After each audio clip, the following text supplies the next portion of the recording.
Welcome to this edition of Morgan the Asked For podcast. Ryan and Trevor here. Name of this one's going to be Cyclone Disaster because they just got beat at Oklahoma State as a 14.5-point favorite. I think they led 3-0, and then after that they trailed the entire game. I think it got up to at least 15. Was about 10 most of the game. They made a little run right at the start of the second half, and then they got it to 4. I think it was 66-62, and then Oklahoma State went back-to-back buckets to get it right back up to 8 and just kind of kept it 4-6 the rest of the way.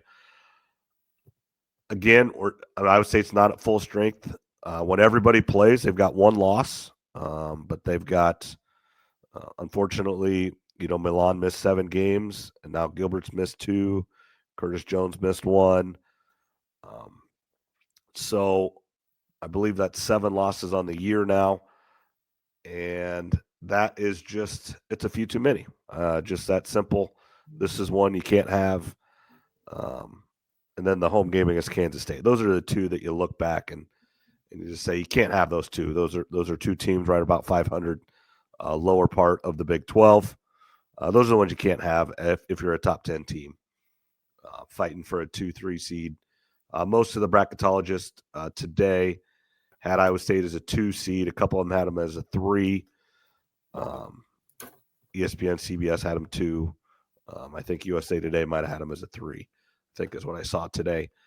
But just you're encouraged by some. Nate Heisey, who when Milan was out, couldn't hit the broadside of the barn, hit 3 threes tonight, hit several the other night. So you're encouraged by his play, but just not enough from everybody else. Yeah, I was going to try to watch the game. This is going to be probably the first Iowa State game I was going to watch this season, kind of getting into March Madness mode. And then I think it was on ESPN Plus, so I couldn't get it. But I saw the last game and this game, they've had some players out. Now, are these, you tell me, are these injuries that are going to linger into the tournament, or are these just short-term type things going on right now? I think short-term, if you sat Curtis Jones, who played tonight, was sick the other night, which if you can sorry if I'm a little nasally, my nose is a little plugged and everything. Just the whole world is sick right now, it seems like. So, he's our leading scorer. He didn't play against Houston. Keyshawn Gilbert, second leading scorer, point guard, muscle strain. And you can kind of tell going back. I think it's something he probably could play through, but you're getting to a point in the season now where, yes, you want to win all these games. Yes, you want to do this and that, but ultimately it doesn't matter. What happens in the NCAA tournament is all that matters for this season for Iowa State. You need to get to the Sweet 16, at least Elite 8, Final 4. Those two are kind of the expectations of this year's team. And so if you can sit him out for 10 days, but he's healthy in the rest of March, I think it's maybe worth sacrificing these 2 games. Now, this is a game with or without him. You should not lose this game. The Houston game, with everybody 100%, you might lose that game. I mean, Houston's really, really good. And you played them really tough without him. So I don't think this is a season ender or something that's going to – it's going to be something that bothers him. As a muscle strain, it's not going to get healthy this time of year. But nobody's healthy this time of year. It's just the way you played, 30 games or whatever it is, 32 games now. And it's just the way it is. But if you get through this week and next week, and then comes the Big 12 tournament, so you aren't playing as much. The Big 12 tournament could be 3 games in 3 days or whatever, but then you got another week, and then it's a game and a day off, a game and a day off, then a week off, so you're going to have some time coming up that you haven't had. But, just really disappointing tonight. They did not shoot free throws very well tonight. They ended up, I think, losing by 6 or 8. I don't know if that last dunk counted for them or not. It was close.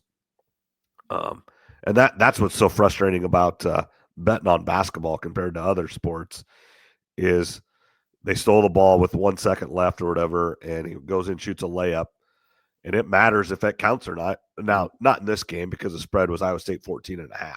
But those are the games that you got a 4.5 point spread or a 3.5, and those last second buckets that mean nothing on wins and losses of the game for the teams, but it means everything for, as Brent Musburger always says, my friends in the desert. Yeah, the the late scores in those games, that's somebody's going to be happy. Somebody's going to be upset with that. I did hear you and Zach talking last week. For Iowa State this year, especially the way the season started, it's not so much what seed they are this year, right, like in years past. It's more, he said it's getting past the Sweet 16. Yep. This year's team is expected to do that, but now with these injuries, some losses here late in the season, is that still the case? I mean, like you said, Sweet 16 at least, but this felt like a team that had a really good chance to get to the Elite Eight in the Final Four the first half of the season. Yeah, I think they do. As long as Gilbert, when he comes back, is pretty much go. It's going to be. I think he really needs to play on Saturday, and just you got to test it out. And as long as he looks like he's 95%, I mean that's all anybody is this time of year. And again, they've only lost one game, a tip-in buzzer beater, when everybody's healthy, to the number one team in the country. That's their only loss with everybody. So you have to be encouraging. The one seed's out of the question now. That was, something that's never happened for Iowa State, and until the injury started happening, that was a real possibility and probably a should have been, but then people got hurt, and that's okay. 2 seed, I think they're probably going to end up being a 3 seed now, I would say. So hopefully they still can get to Milwaukee or Wichita. Those are the 2 closest venues. But you got to win some games here now. Arizona's not easy. BYU's playing much better, and then at Kansas State to end the season, and then you got the Big 12 championship tournament. I don't think you have to win it, but you can't lose that first game, whether you're in the Friday or Thursday, Friday. You got to get to the semis, I think. So to give yourself the best chance to get that 2 seed, and then probably at worst you're going to be a 3. Is there any chance that they could go to fall worse than a 4, I should say, if they were to lose the first round of the? Yeah, I mean, if you lose the next 3 games, and then obviously you go to 4 to a 5, I think. Mm-hmm. So yeah, I mean, you could drop like a rock if you lose in the season on a 4-game losing streak or 5-game losing streak. So yeah, you could drop to a 4 or 5, but I don't think it's a obviously it makes the path a little bit harder, but it's one of those that those teams above you that say you end up with a 4, if you can beat those first 2 round games, which you're supposed to, that 4 or 5, that's great. That's the second round, and then you're fine with that, and then you got to go play a 1, and that sucks in the Sweet 16, but you can play with anybody as long as you're all healthy. Yeah, it sounds like getting healthy is going to be the key for them. So yeah, it's things are not going real well for them right now. I saw part of the Houston game the other day. I think that was a Saturday or something. I was at the gym. It was on for a few minutes, but they've got a chance to finish out strong. Like you said, 3 regular season games. Was it 2 at home, 1 on the road? What's kind of your prediction for the final 3? Yeah. Well, my prediction is to win all 3, as long as Gilbert plays. If Gilbert doesn't play, then I'm going to say they're going to lose at least 1, maybe 2. Because I think what we saw tonight was we just had way too many turnovers, and Gilbert has quite a few turnovers when he has the ball, but he does control it enough. And then also he's really, really good on ball and on the defensive end. And I think Oklahoma State got too many good looks tonight, and they hit shots. And I think Gilbert does a decent job of putting pressure on the guards and just making things hard for the other team's offensive end. So instead of them scoring 68 points, maybe they score 58, and you can squeak out, even though you didn't play very well, you can win 60 to 58 instead of losing 66 or 62, 68 or whatever it was. You do sound a little bit sick. I Yeah, noticed that in a few minutes. So what? yeah. My nose is just I can't breathe out of my nose. Essentially, that's what it is. I don't feel bad, but I just can't breathe out of my nose. How long you had that? You get something at school No, or what? just yesterday. I noticed it kind of last night, and then I put Vicks Vapo Rub up my nose last night so I could actually sleep, and then but yeah, just kind of plugged in the nose. I don't feel bad, but just plugged up. Well, hopefully that don't last too long. No. Hopefully it's getting toward the end of sixth season. The spring coming around and March is almost here. So hopefully that's not going to last long for you. Yeah, and this. I mean, it's been really nice here. I don't know how it's been out there. You're on the road? I can see that tonight. Where are you at tonight, Trev? St. George, Utah. So Okay. I was going to see what Deacon Hill was up to after this. Yeah, exactly. Utah Tech or whatever it is out there. Yeah. Uh, Yeah. yeah, you're gonna call him up and let's go have a drink afterwards. Yeah. Well, we'll throw some catch about 2 yards away. See if we can complete some passes. Yeah, you're gonna have to make a heck of a catches down by your ankles or way above your head or way off to the side. Your catch radius better be big, Trev. It's not. I got short arms, so there's going to be plenty of drops in there. I did. Is there anything to talk about Iowa men? I heard you and Zach talk about some of the coaching candidates last week. I mean, I know they beat Washington with the worst team in the Big Ten. I mean, congrats, but I don't, other than who their next coach is, I don't really have much for the Iowa men. No, I just pulled it up on my phone here. They are losing 56-38 with about 15 minutes left to go against Illinois, who's a decent team, NCAA tournament team, I expect. But the only thing that Illinois has made waves on lately is Terrence Shannon Jr. hanging up his jersey upside down when he went into the Hall of Fame. You see that, Trev? That's unbelievable. I did see that. I didn't read the whole story or thing, but it popped up on my Instagram. So right. Yeah, that's I don't know how that happens, but yeah. I mean, I get it when you hook it might go upside down, but don't you look at it? I mean, right. Like a lot of things, like you just hold it up on the wall and it's upside down or something, and then you move it. I mean, you just take a look at it.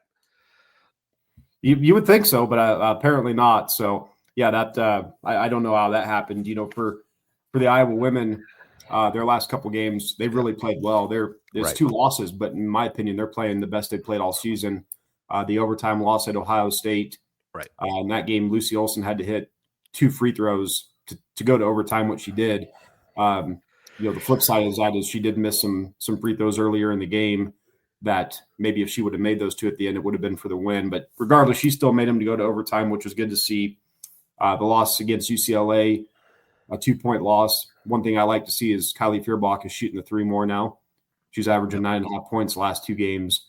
It seemed like all season there was lots of opportunities where she's wide open and she wouldn't take the shot, or she'd act like she was going to and then drive to the hoop and there'd be a turnover. I don't know if that was a coaching thing telling her not to shoot, but Kylie's a good 3-point shooter. So I'm glad that she's attempting some more threes. If we can get 7 to 10 points out of her a game moving forward into the tournament, Iowa is going to be a tough out. I mean, there are 3 games versus Ohio State, USC, UCLA. Their point differential in those 3 combined is just -3. So they're proving they can, if I looked earlier, they were a 7 seed right now, but previously they were an 8-9. The 8-9 winner has to play the 1 seed in the round of 32. They're probably going to lose that game, but they have proven that they can play with anybody just about. So I don't think it could be USC, could be UCLA, and they're right there with them. Mm-hmm.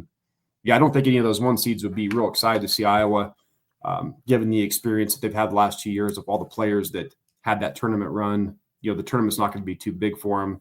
Lucy Olson has been playing a lot better down the stretch here. And like I said, Kylie's starting to shoot the ball a little bit more. So I know they've lost 2 straight, but I've been really impressed with them. And they're definitely going to be a tough outcome tournament time. And speaking of Kylie Feuerbach, I was this last weekend. My son Tyler was in a basketball tournament up in Ames, and we played at all Iowa Techs, the gyms there and everything. And they have pictures plastered all over.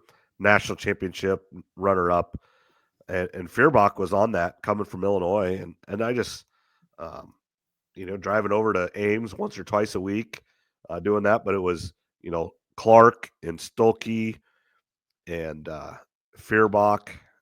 Who else was it? Aubrey Jones. I mean, it's just the who's who of Iowa Jada, I can't even say it. What's her last name? The one that does all the TikTok stuff and everything. I can't say think of how to say She's her really last. good friends with like Caitlin. Mhm. She's from Urbandale. She went to Right. Johnston.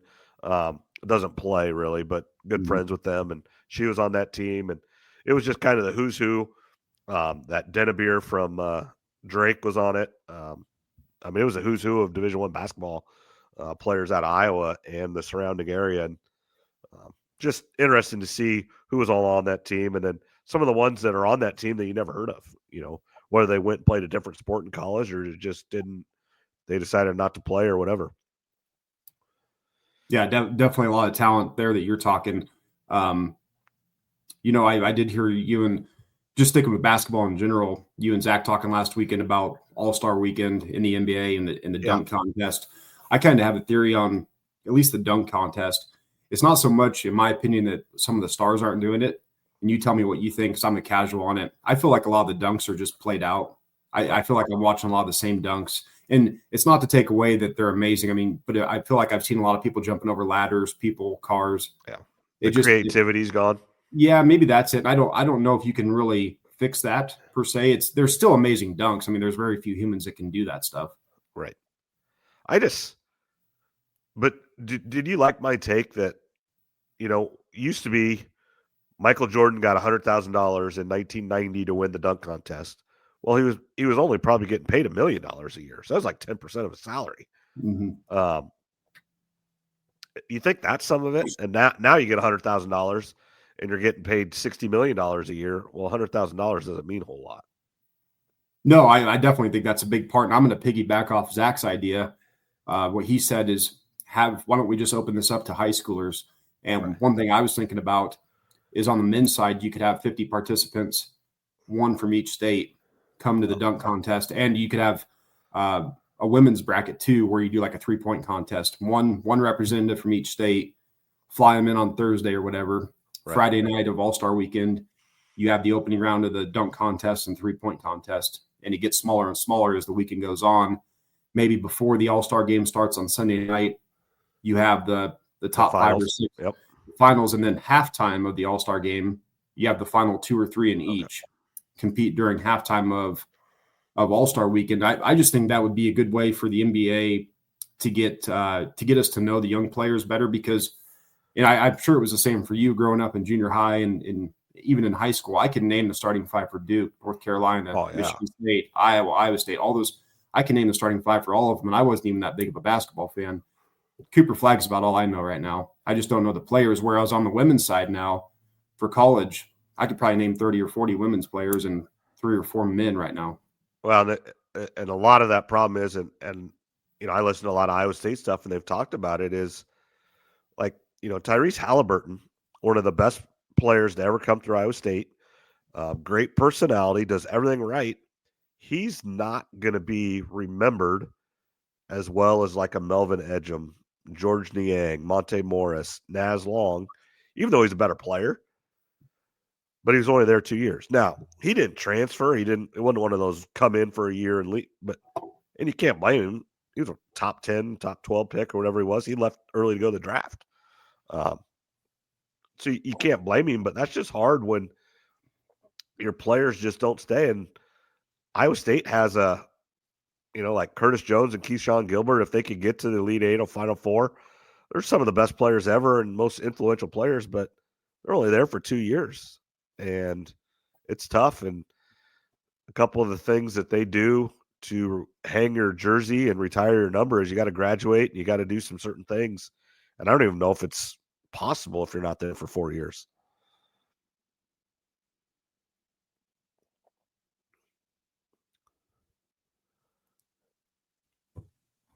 Trev, you back? I think you froze. I'm back. Okay. I'm back. I think Trev froze for a second there. No, but just it's hard for Iowa State and any team, and you're right. And here's the other thing: just when you watch the NBA, and I don't know where any of these people go to college. Mm-hmm. Like they don't go to Duke. I mean, the very few people, they don't go to North Carolina. They don't.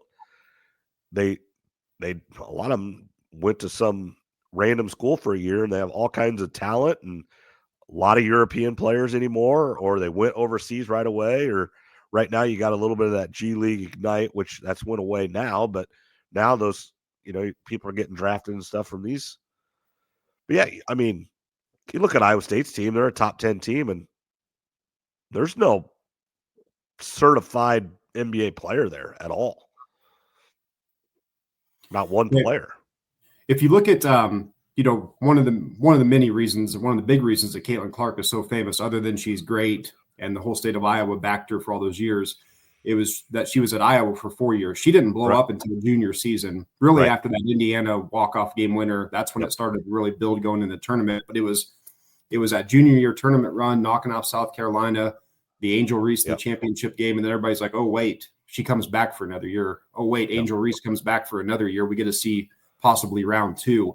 I saw an article that the WNBA during the CBA that they're going to have after this next season, there's some talks maybe of allowing one and done in women's college in the WNBA. If I was a commissioner of the WNBA or any decision makers, I would instantly say, no way we're doing this.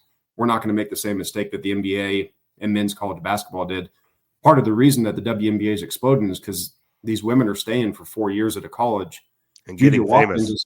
Gigi Watkins is, you think she's famous now, wait 2 more years. I mean, she's only a sophomore. Right. Caitlin, it was 4 years. Paige Beckers is 4 years. Angel Reese was at LSU for 2, but still it's multiple years. Asia Wilson, 4 years at South Carolina, I think it was, and some of the other big names. So I think it's a longevity. It's a slow build where you get to know these players over time. It's not just an overnight sensation. Yeah, people forget, and you're 100% right. Caitlin's sophomore year, they got upset by Creighton in the round of 32. Mm-hmm. Yep. Because they were on a collision course to play Iowa State in the Sweet 16, and everybody thought it was going to happen. And Creighton, and their head coach is from Guthrie Center, Iowa. He's just a little bit older than I am. He beat Iowa in the second round, and then he beat Iowa State in the Sweet 16 round. Yeah, that was a heck of a run by them. So, I mean, if Caitlin Clark could have gone one and done, let's say that was in play, so that she's in high school and they tell her, hey, go to Iowa for a year, come out, you'll be the first pick in the WNBA draft. She wouldn't have commercials. She wouldn't be teamed up with Nike, State Farm. 95% of the people that know about Caitlin Clark right now would have no clue who she is if she was a one and done women's player. And so if I was a decision maker, like I said, on the women's side, I'd be like, we're not going to make the same mistake that the NBA and the men's college basketball did, especially now with women can get paid in college. So that helps a little bit with not being allowed to go to the WNBA for 4 years. Yeah, and I think that goes back into your WNBA with high schoolers. You can pay high schoolers. You can pay college kids. The NBA can straight up pay them somehow. And I don't know this, but watching wrestling, Gable Steveson is back wrestling for Minnesota. I didn't even know that. And I watched him pin Keeter from Iowa fast. And but I'm like, didn't he wrestle for WWE and won an Olympic gold medal and all this? And now he's back in college. I mean, I don't know wrestling. I was just surprised. I'm like, I didn't know that. So, I mean, I don't know. Everybody gets paid. You can stay in college as long as you want. Good for them. Yeah. So like I said, piggybacking off what Zach, his idea, I mean, maybe you have one representative.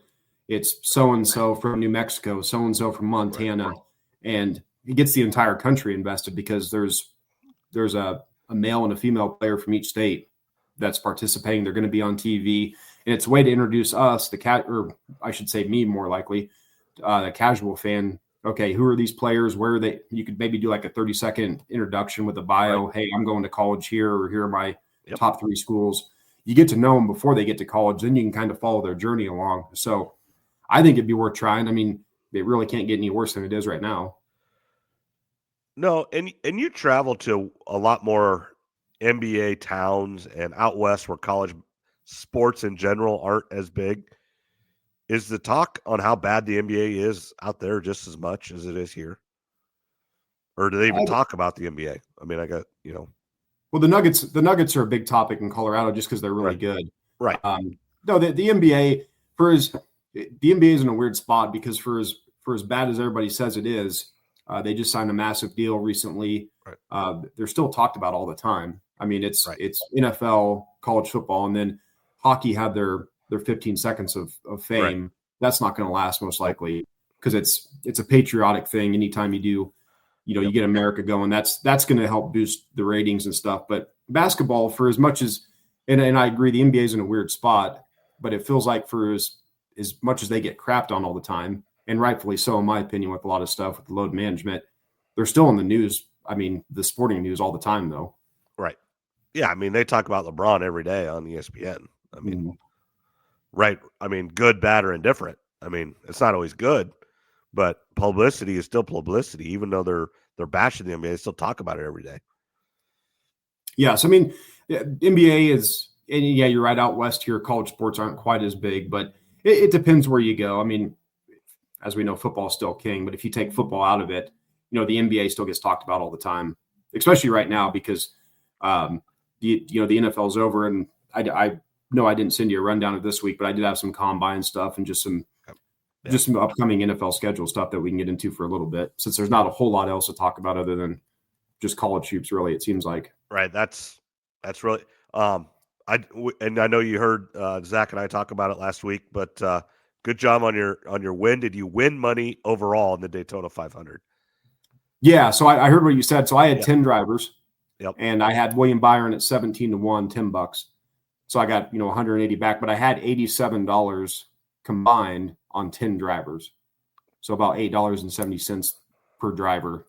Some was a little bit more, some was less. So basically what I do when I always pick between 8 and 12 drivers. This year I had 10.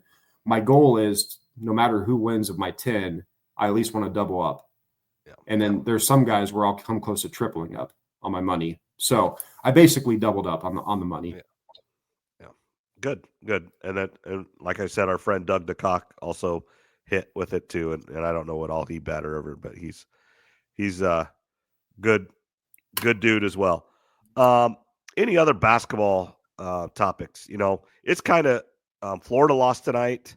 I think they were ranked third now.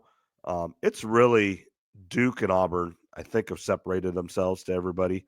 And I know this isn't your wheelhouse, but Duke and Auburn, and then there's a little bit of a gap, I think. And then, Florida, Houston, Alabama are kind of next. Michigan State, Tennessee, Iowa State, I think, are next. Iowa State might even fall down to this next group now, but then it's St. John's and A&M, Wisconsin, kind of in that group as well. Are there, and maybe you don't know off the top of your head, but is there any sort of sleeper team that you could see going on a run that's not going to be one of the top 4 seeds in the tournament? I would have to dive into that a little bit. Kansas would be in that situation. Preseason number 1, they beat Duke, they beat Michigan State. They're not playing good right now, but if they start clicking, they have all the talent in the world. So that would be a team that would qualify in that. They would be a 4 or 5. They fell out of the rankings for the first time in like 870 weeks. Yeah, I'm gonna have to get online and get on the old KenPom rankings and see if I can find a team in there that's, what is it, top 30 offense, top 30 defense, or maybe it's top 20 offense, top 20 D. I mean, most of those teams are in the top 10 anyway, most likely. But I'd say most of them are top 10 in both. Right. I'll have to get on there and see if I can find 1 or 2 to maybe throw a little bet on, just so I got a team or 2 to root for outside of Iowa State. And now Drake had a big win over you and I the other day too, right? You watch any of that? I watched the end of it. That's when I got home from Ames with Tyler's tournament. Just really good win. Won the Missouri Valley a share. I think they play tomorrow, and if they win that, then they win the whole thing by themselves. Really good game. UNI's another one of those teams that they're probably going to face each other down in St. Louis. And you just in general, it's scary if you're Drake, because the problem with conferences like that now is it doesn't matter what you do. They got they're 25-3 or whatever they are, but if they don't win the Missouri Valley title, they're not going to the tournament. And that's unfortunately the reality, and it sucks, but that's what it comes down to, those 3-4 days in March in St. Louis. Yeah, so the regular season champion, that it's got to be the tournament. They've got to win that to basically. Yep. So second place probably isn't even going to have a team out of there. Probably not. Like last year, Indiana State. Remember, that big guy from Indiana State. What did they call him? Kareem. Yeah, I think I know. I think I remember who Yeah, you're talking about. they were really good, and Drake upset them to get into the tournament. I think they were the 1 seed. They didn't go. They went to the NIT. It's just unfortunate that those small conferences just don't get more than one, and unfortunately, it's going to get less and less. Even though they're going to expand this tournament, which I don't like at all. That's a whole different topic for another day. But it's going to go to 72 or 76, I think, is what I read. But it's just going to be more middle of the pack, Big 12, Big 10, SEC teams, ACC. I mean, you're going to get the 16 and 14 team that has 8 quad 1 wins and losses, and Drake's going to be 29 and 3, but only have 1 quad 1 win. I mean, that's just going to be the argument.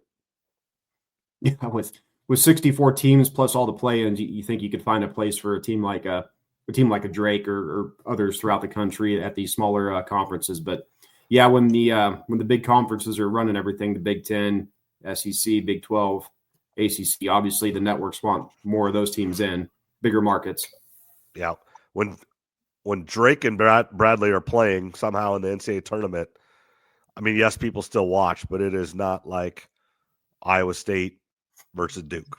I mean, you could put in a lot of different teams, but yeah, I mean, that's just the reality of it. Yeah, we like the upsets a little bit, but in the big scheme of things, everybody wants the big dogs. Yeah, I mean, for the most part, I mean, the opening round, the round of 64 and the round of 32, that's where the smaller schools, it probably really doesn't matter because everybody's watching. Right. I think it's once you get to the Sweet 16 and on, you got to have some of the blue bloods in there. And typically they always do. Right. The first 2 rounds you can pick your upsets, but if you start living on upsets in the Sweet 16 and Elite 8, you're going to lose a lot of money. Yeah, you get the occasional team that'll go on a run to, in the Elite 8 or Final Four, but most of the time once you start getting down the Sweet 16 and on, most of your teams, like seven or so of your Elite 8 teams, better be the usual suspects. Right. Yep. Absolutely. Let's move on to the NFL. We'll give you the floor here. Combine is rapidly approaching. When is it? Start Thursday. So defensive linemen, linebackers will start on Thursday. It'll go through Sunday. And obviously Iowa's got 7 participants there. Iowa State's got 5. So it's going to be a big weekend for a lot of those players. And really, I was going to text you this. We've talked about the Combine before plenty of times on here. There's a few things with the Combine. One is it's a big social event. For a lot of deals are going to start getting done, contracts, trades. Guys are going to, a lot of these people that are in scouting, GMs, they go to the same restaurants, the same steakhouses, and rent out the same rooms. So those guys are going to go there. I think Jimmy Sexton, who's Matt Stafford's agent, is planning to meet with the Rams. So I'm sure they're going to get something worked out. But this is where a lot of deals either get started or really get the ball rolling and get finalized this week. Yes. So I think it was Murph and Andy that was talking about it today. The 7 guys for Iowa and the 5 for Iowa State. Who do you think makes the biggest impact in the NFL from either side? Or who would you say is the best NFL prospect from either side? I guess maybe that's a better. Well, I mean, right out of the gate, I'd go Caleb Johnson because I think whatever team he's going to go top 50 in my opinion as of right now. Darian Porter he's got a chance to do that too, though, depending what his times are. Jaden Higgins is a big receiver. If he has a good, that's the one from Iowa State that. Now, I do think Darian Porter is going to get drafted first from Iowa State, but I would have, unless there's an injury or something, Jaden Higgins is your 10-year NFL receiver, and I also think Jalen Noel is as well. Obviously injuries can derail anything, but I think those 2 receivers for Iowa State is kind of just what the NFL wants. They're not flat. They're not ever going to be a number 1, but I think both of them can have nice careers in the NFL as receivers. Yeah, you got Jaden Higgins, who I think is 6'4", Jalen Noel, who's 5'11", give or take. I think for Porter, a big thing is he's 6'4". Is that right? Yeah, and he came in as a receiver, and he's a track champion. He is fast. They've moved him to defense and corner, And he's going to be one of those guys that are going to draft him, and he's probably not going to start at corner right now, but he's going to start on every special teams, which that's what he did at Iowa State, was a star on special teams, and then just kept earning more and more time on the defensive side. And I think that's exactly what he's going to do in the NFL. And if you get a certain matchup where you need a big guy, no one's going to outrun him, and he's 6'4" instead of 5'10", 5'11", like a lot of D-backs. Yeah, that height, if he has some good speed, good vertical, three cone and all that type of stuff, being 6'4", he could really jump up. I mean, you got Luke Lachey, the tight end. Iowa tight ends usually always end up good. I was say that was Andy Fales' pick. He's like, Caleb Johnson. Running backs are still kind of hit or miss. He goes, Lachey, he's been hurt, maybe not utilized big time at Iowa, but he goes, well, either was George Kittle, and look what he's done in the NFL. Lachey could be the guy too. Yeah, and then you got one of my favorite Iowa players, Sebastian Castro, who I think if he goes to the right team can really have a nice NFL career. So it's a big weekend. And then what the combine does is it sets the market for the players. It doesn't determine how good they're going to be. It just sets the market price. So let's say you and I are working for the Bears and we're looking at a couple defensive backs, a couple corners, and they're the same height, same weight, and we have them both listed as a 4th round grade, someone that we can get later in the draft. We need to add some depth there. Well, the combine happens and one corner runs a 4.5 40 and he's right at middle of the pack on the vertical. Okay, he probably stays right at that 4th round grade. The other corner, who we like just the same, goes out, runs a 4.33 and has the best vertical of the weekend. Well, we know, okay, well, he just jumped up to the 2nd round. So that's the price you're going to have to pay. It's like, everything's online now, but if you go to look at a new house on the same street and they're right beside each other, 2 houses, and they both look nice. You go inside one house, it's 1.5 baths, and the kitchen's okay, but kind of small. You go to the next house right next door, it's 2.5 baths, and it's a bigger, nicer kitchen. It's got an island in it. You're probably going to have to pay more for that house, right? So again, it doesn't determine how good they're going to be. It's the starting price. It's the market price that gets set. So some of these guys are going to jump up. It doesn't mean that they'll be any better or any worse. It's just the price you have to pay to get them. I completely understand that, and it is the underwear Olympics, but like you said, the difference between a 4.5 and a 4.3 does matter on the football field. Yeah, if you got the same grade on them, I mean, that can make a lot of difference. There's some other drills too out there that, history says if players don't break this time, like a 3-cone drill for defensive linemen, their chances of being good are pretty slim. And like I said, it's a lot of networking. St. Elmo's a famous steakhouse there in Indianapolis. A lot of guys will go there and they'll get deals done. I mean, deals are typically always easier to get done in person. Go sit down, have a nice steak, a couple glasses of wine or bourbon. Everybody starts relaxing. It's usually a good way to get deals done. So that's what this week really is. And then, March 12th will be free agency will get started. The franchise tag deadline's coming up. Speaking of Matt Stafford, I would have to think they're going to get something done. I don't know why he would want to leave there. I mean, is there a reason? His contract. He's not getting paid what he deserves compared to other quarterbacks. So he wants a bump in pay, which is understandable. I think he probably wants a little bit of an extension. If I'm the Rams, I'd try to look at something at 2 years because he's getting up there in age. I think he's 36 now. So give him a little bit more money, because if you look at what they've done in the draft the past 2 years, they've hit on a ton of draft picks. If you remember, they were 1 or 2 plays away from beating the Eagles. Right. They're in the playoffs. So, I mean, they've got a team ready to compete. I mean, if Stafford's going to go to the Giants or Tennessee, I mean, what's he going to do there? I'd rather stay in LA. You've got that Sean McVay. The Rams are willing to spend money on players. They've proven that they're aggressive. I mean, the only other teams out there really that he would have a fighting chance with would be Minnesota, and the Colts would be all right, but I don't know about that. And then if you look at a lot of people are linking the Steelers in, but I don't know if the Steelers have as many pieces on offense as people think. I mean, I really like George Pickens coming out of the draft. Remember a few years ago, and he's not a bad receiver, but he's already a mental case there. I'd say he's a head case. He's a head case, and that if I'm Matt Stafford, I want to stay in LA, and that's what they want too. So I would assume they're going to get something done. And just on the NFL, Aaron Rodgers, where's he going to end up? Because it does. He's in Southern California working out right now. So if he does want to play, if I'm Aaron Rodgers, the place I want to go the most is the Rams if they trade Stafford. Right. And then the next team would be the Vikings. Right. That's what I think too. And then a tier down from those two would be Pittsburgh and the Colts. Because the Vikings don't you have to let Darnold go if you're the Vikings? I would I would see what you could get done, but I'd want to stay in contact with his agent because I'd at least want to bump up the price that other teams have to pay. Yeah.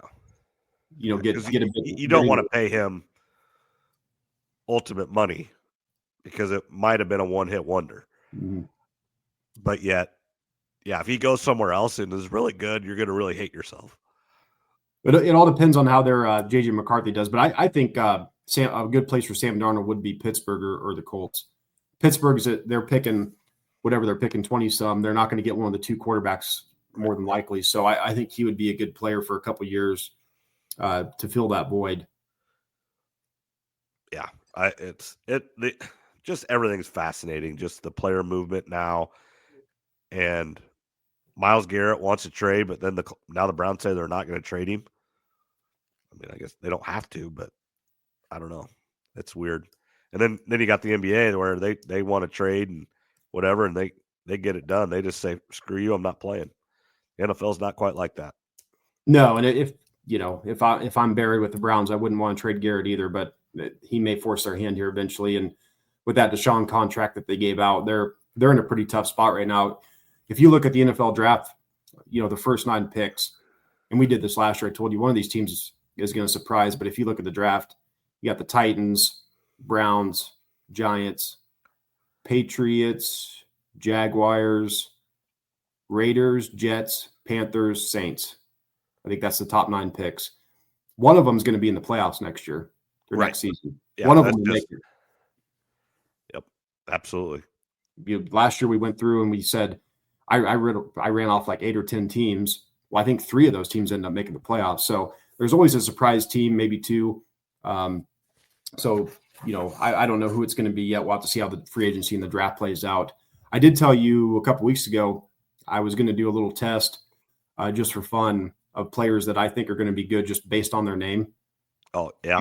Their name only. So I did have some names written down, and these are not like first round guys, at least not yet. But I want to hear what you think. So I'll start with Jack Nelson, offensive tackle, Wisconsin. Sounds like a big white guy from Wisconsin. Yep, that sounds like a 10-year starter for the Broncos. That's it. Sticking with offensive tackles, you got Anthony Belton from NC State. That sounds like a 7-time Pro Bowler for the Baltimore Ravens. Doesn't? I mean, that's just a good name for an offensive lineman. Yeah. You got Jalen Reed, the safety for Penn State. Jalen Reed's a good safety name, I think. Yep. Dylan Sampson, running back for Tennessee. Oh, that one's not as much, but yeah. Not as much. And then a couple linebackers. Jack Kaiser, linebacker, Notre Dame. Yeah, and that's and he's your scrappy, tough white guy from Chicago suburb. I don't know where he's from, or he's a Rudy type guy. He's a future Hall of Famer, is what he is. If you came in and said, "Hey, Mr. GM boss, I like this Jack Kaiser from Notre Dame," I'm saying, "Hey, give him $100 million. I don't care. That's a good name. We're signing him right now." And then Danny Stutzman, linebacker from Oklahoma. That's another good linebacker name right there. Anytime you got stud in your name, you better be good. Yeah. So just there's a lot of ways to do it. I've always thought it'd be fun to write down players that have cool names or they look cool in their jersey, just because the draft is a crapshoot anyway. So I've always thought it'd be a cool test to just write down. Those are a few that I'd written down. So we'll see how they just kind of as a joke how they do in the NFL. Yeah, Jack Kaiser, isn't he a 6-year guy at Notre Dame? I mean, like he is Mr. Notre Dame. Yeah, I think that's right. But it's all about the name. I mean, Jack Kaiser, linebacker, Notre Dame. Sign me up. Right. Absolutely. All right. What else you got, Trev? I don't. I think that was about it. I don't know. Is there anything else going on? The NFL is going to play a bunch of more games outside the United States. There's still. I told you about 4 years ago. There will be an NFL team outside the United States someday. I still believe in that. Do you think it happens by 2030? Maybe. I think it'd be right around that time. Yeah. I think it'll be right around that time if they do it. So they're definitely expanding. They already own the U.S. market. We've talked about that.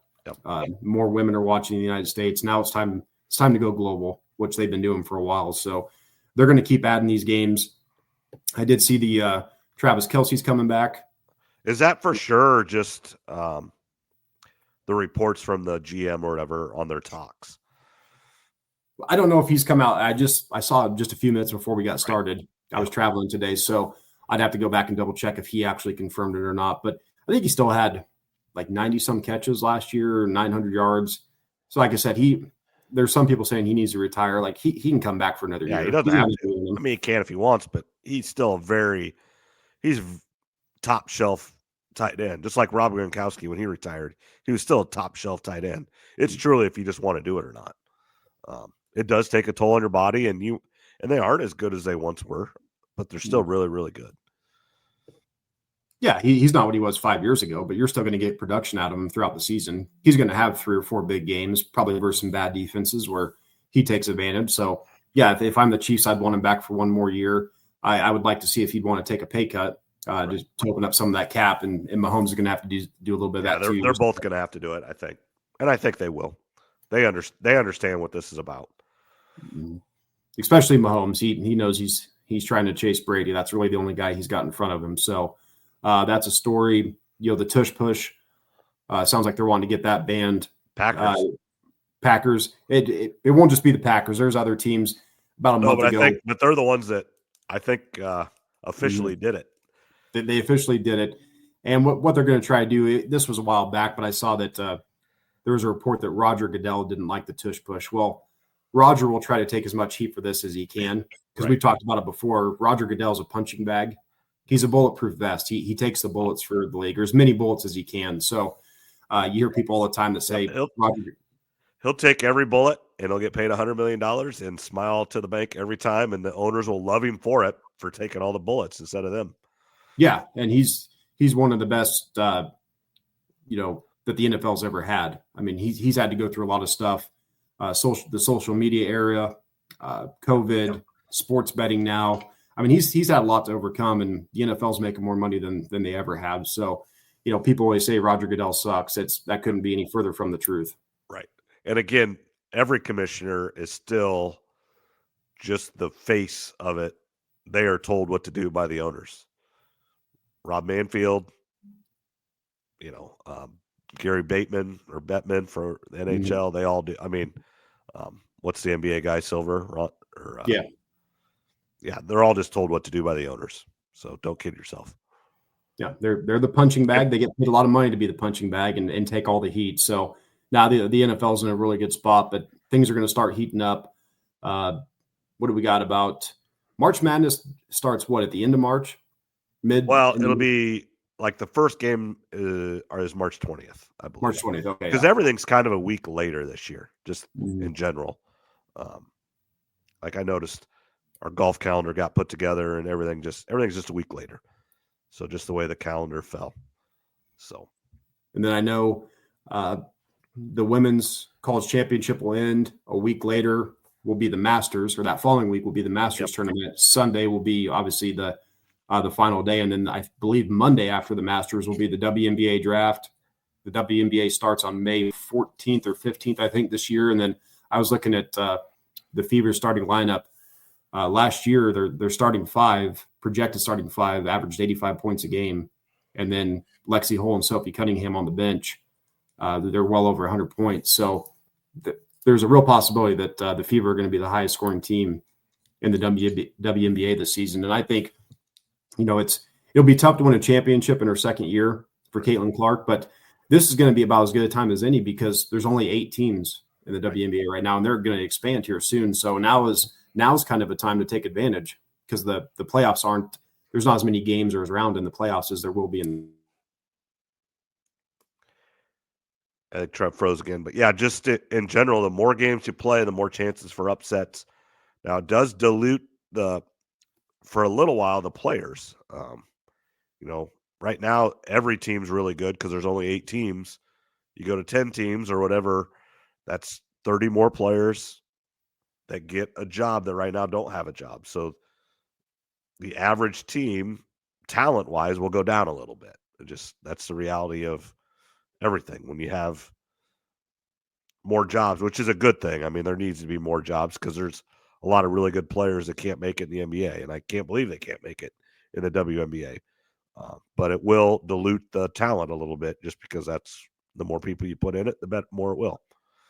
Yeah, and that's why you saw a lot of the free agents or these players, they just signed 1-year contracts because after the season is going to be the new CBA. We know they're going to ask for a lot more money. Besides that, I don't know. It's not, I don't know what else they're going to ask for. There'll be multiple things, but obviously more pay is going to be number one. Yeah, I mean, you think about, I'm a teacher in Southern Iowa, and I get paid more than Caitlin Clark. Now, not overall, but to do my job and to do her job, I get paid more money than her. That's insane.